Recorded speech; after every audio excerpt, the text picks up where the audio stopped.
नमस्कार,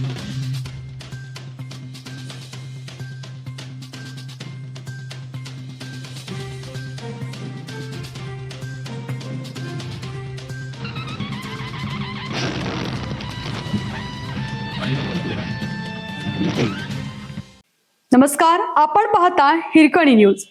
हिरकणी न्यूज प्रत्येक क्षण ताज्या घडामोडी आणि महत्त्वाच्या प्रत्येक बातमीसाठी नेहमीच पश्चिम महाराष्ट्रात भाजपचा बालेकिल्ला. जयकुमार गोरे यांचा दावा, आगामी निवडणुकीसाठी संघटन मजबूत. एकेकाळी राष्ट्रवादी काँग्रेसचा बालेकिल्ला म्हणून ओळखला जाणारा पश्चिम महाराष्ट्र आता भारतीय जनता पक्षाचा भक्कम बालेकिल्ला बनला आहे, असा दावा पालकमंत्री जयकुमार गोरे यांनी केला आहे.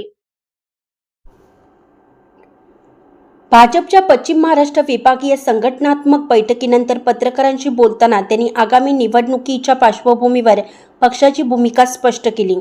सोलापूर, सातारा, सांगली आणि पुणे या चारही जिल्ह्यात भाजपची संघटनात्मक ताकद मोठ्या प्रमाणात वाढली असून आगामी काळात विविध पक्षातील अनेक नेते, पदाधिकारी आणि लोकप्रतिनिधी भाजपमध्ये प्रवेश करतील, असा दावा गोरे यांनी केला आहे. कळंब नगरपालिकेतील नगरसेवकांच्या पक्ष प्रवेशातून त्यांची झलक दिसल्याचंही त्यांनी सांगितलं.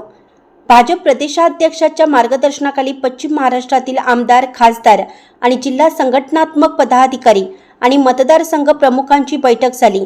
आगामी निवडणुकांची तयारी, पक्ष संघटना मजबूत करणं आणि मतदार नोंदणी मोहिमेला गती देण्याबाबत बैठकीत चर्चा झाली.